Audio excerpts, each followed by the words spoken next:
Buenas tardes a todos. Sabemos, reconocemos que la tecnología no es el único motor que nos cambia como sociedad, pero es un gran motor de cambio que tenemos que reflexionar, tenemos que considerar y tenemos que tomarlo en cuenta a la hora de repensar todo lo que es la tecnología, las neurociencias, paradigmas que estuvimos viendo a lo largo de toda la jornada. Vivimos en una transición del pensamiento tecnológico a un pensamiento digital. Pensamos en hipervínculos, pensamos en instantaneidad de la información, pensamos en consumir información a ritmos realmente que son cada vez menores por una ansiedad sociocultural, con perfiles cada vez más de multioperativos, de multitasking, de hacer múltiples tareas a la misma vez y produciendo, consciente o inconscientemente, una cantidad gigante de información bajo paraguas como el Big Data o otros tipos de paradigmas tecnológicos que nos obligan a repensar desde una preocupación ética, de una preocupación corporativa, hasta una preocupación social, cómo podemos administrar toda esta cantidad de información, cómo podemos aprovechar esta cantidad de información que tenemos disponible en la red para el bienestar corporativo, el bienestar de los emprendimientos y hasta el bienestar social. Bueno, todos sabemos en realidad que esto tiene que ver con querer intervenir en este mundo, hacer entender a los jóvenes que pasan por nuestras aulas de qué se trata ese mundo, pero también algo muy importante que para nosotros es una convicción, es motivarlos y que estén presentes y que también, además de estar presentes, despertemos ese deseo por intervenirlo y por ser cada vez más partícipes de un mundo que, como contaba Joan, está vertiginosamente cambiando. Y en ese sentido estamos en un momento clave, que es este momento bisagra entre que podemos observar qué es lo que pasó antes, en dónde estamos hoy parados y hacia dónde queremos ir. De hecho, hasta podemos hacer simulaciones pensando en este sentido. Una de las grandes promesas en el campo de la tecnología de los últimos años son los procesos de inteligencia artificial, la robótica y las automatizaciones.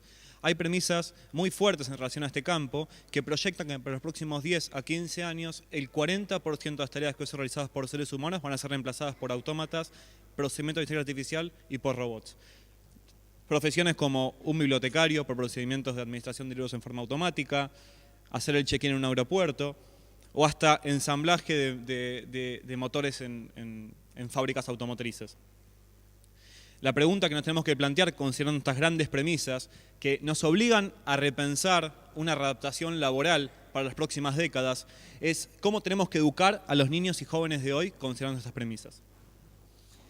Hay paradigmas, otros tipos de premisas en relación a la inteligencia artificial, como la singularidad tecnológica. La singularidad tecnológica es el gran debate de qué pasaría si en un momento, para la década del 2030, el intelecto de las máquinas superaría el intelecto humano. O qué pasaría cuando la cantidad de robots en el planeta supere la cantidad de seres humanos. ¿Cuáles serían las preocupaciones éticas, las preocupaciones morales, los dilemas hasta laborales que tenemos que considerando este tipo de premisas? Para reflexionar un poquito acerca de esto, nosotros queremos hacer la siguiente pregunta. ¿Qué es lo propiamente humano? Y les queremos pasar una breve publicidad.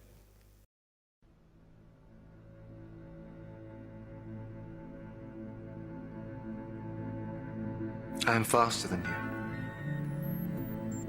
I am stronger than you.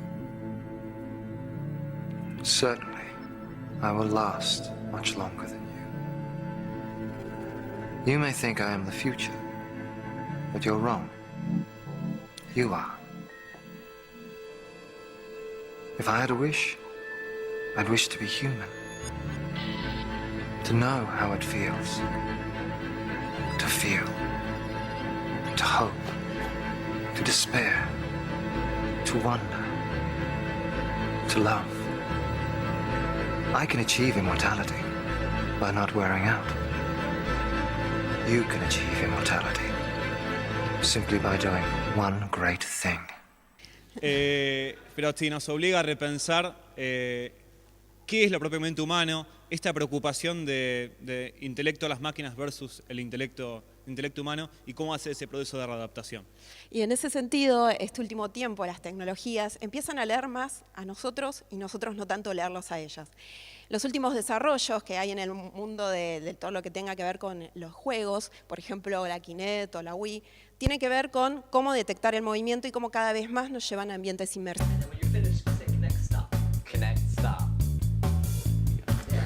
and use the motion of the user because it's an easy piece of hardware. You're gonna have to help them out here. Y equals.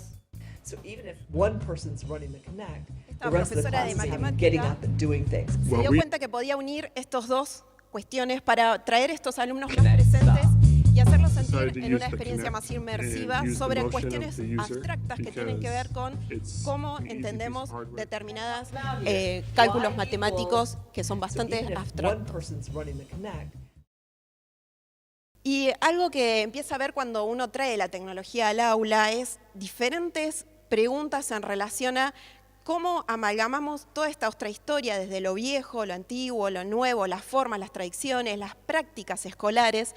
Y el último tiempo hay mucho que está pasando en relación a si dejamos de escribir con la mano escrita, por ejemplo, qué cuestiones va a traer de consecuencias en relación a cómo pensamos o qué redes neuronales están cambiando.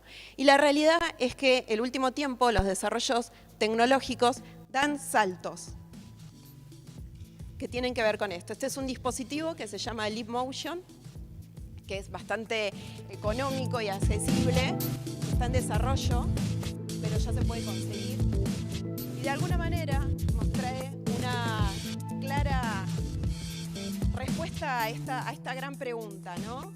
Que es, en la escuela pueden coexistir las dos cosas. Y si podemos hacer estos ambientes más inmersivos, y si podemos también detectar este movimiento, podemos entender que podemos aprender con los 5 sentidos, no solamente con 1 o con 2, como siempre estamos ahora ahí, en este momento, captando la realidad solamente fragmentada, ¿no? Desde alguno de los sentidos. Los desarrollos tecnológicos, cada vez más, por ejemplo, no sé si ustedes conocen, pero estos son los últimos gadgets sí. que tienen que ver con los ultra relojes, que no trae mi amigo hoy, pero siempre lo suele traer, que tiene que ver cómo nosotros vamos a hacer más inmersivas esta información y cómo eso capta el mundo. Pero yo les quiero contar algo. A mí me interesa mucho pensar cómo hacen los artistas y qué hacen con todas las tecnologías, porque ellos rompen un poco con la norma. Si a mí me dan a entender un dispositivo de una manera, la realidad es que los artistas piensan, bueno, ¿yo qué quiero hacer? Y después pongo a jugar esos dispositivos a mi manera, ¿no? Y por ejemplo, este es un grupo que se dedicó a pensar si todos estos gadgets o aplicaciones que podemos trabajar pueden generar algo que es la respuesta a cuál es el sonido de tu movimiento. Y ahí es que también otra de las preguntas que uno puede llegar a hacer es, ¿qué pasaría si nosotros en la escuela, en vez de expresarnos solamente a través de la palabra, podemos expresarnos a través de muchas otras formas, a través del movimiento, del sonido y de otras creaciones que nos permiten estas tecnologías? Siguiendo el debate de realidad versus virtualidad y lo que es la integración hombre-máquina, otra de las tecnologías, otra de las técnicas que está en auge es la realidad aumentada. La realidad aumentada consiste en la técnica de incursionar capas de virtualidad en contextos físicos reales. Dispositivos como el Google Glass permiten y presentan dilemas éticos que son muy fuertes. Con un dispositivo como el Google Glass, que es un dispositivo en desarrollo, podemos, a través del reconocimiento facial, ver una persona y saber, sin ni siquiera pronunciar una palabra con esa persona, saber su edad, saber medir su estado de emoción, tener todos los vínculos a sus redes sociales, desde eso hasta transcribir conversaciones en tiempo real para personas con diferentes tipos de discapacidades. Son tecnologías que realmente irrumpen muy fuertemente en la vida cotidiana de las personas.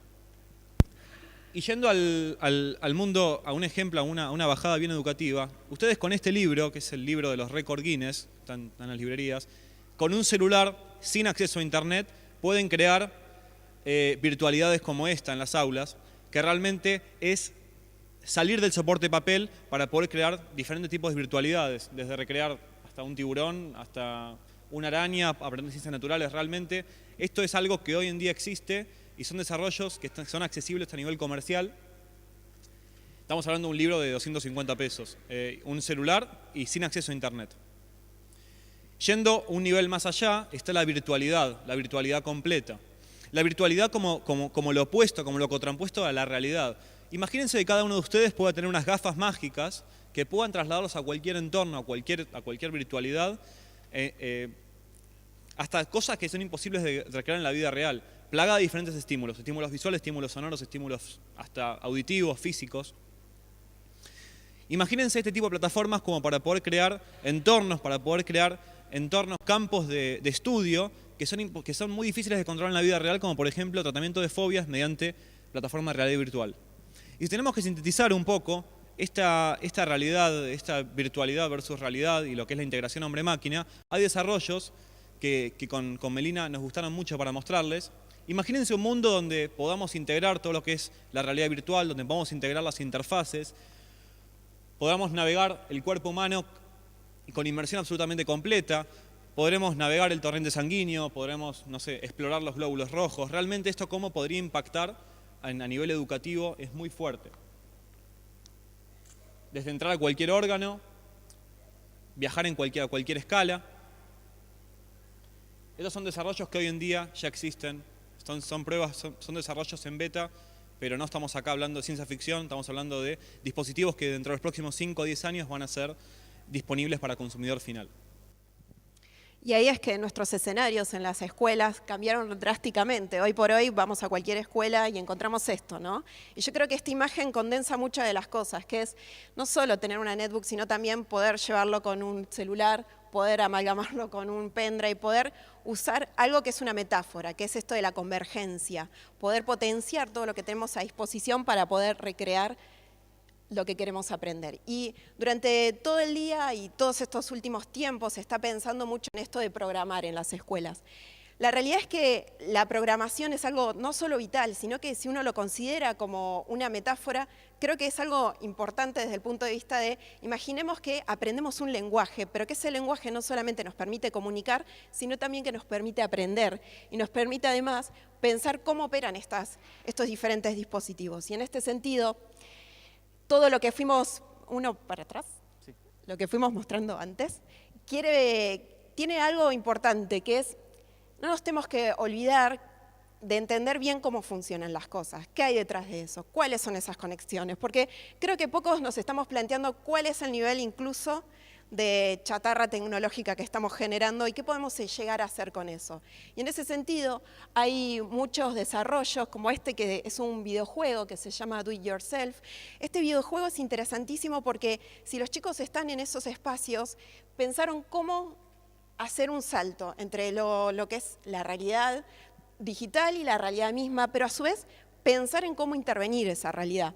Y lo que propone es que cada estudiante o cada chico, que también está mediado por una comunidad de educadores, puedan proponerles a estos jóvenes a través del videojuego ciertos problemas, ciertas formas de resolverlo que tienen que ir a cambiar y hacerlo en la vida real, en el mundo real, intervenirlo, subir un video y que una comunidad de jóvenes como ellos puedan evaluarlo y así, de esa manera, es que van ganando estos skills, como lo llaman, o estas habilidades que tienen que ver con una fuerte impronta de intervenir este mundo. Y en ese sentido, nosotros sabemos, y creo que nuestros aprendizajes más memorables tienen que ver con esto, con aquellos que nos permitieron estar ahí, embebernos y aprender con los 5 sentidos, experimentando.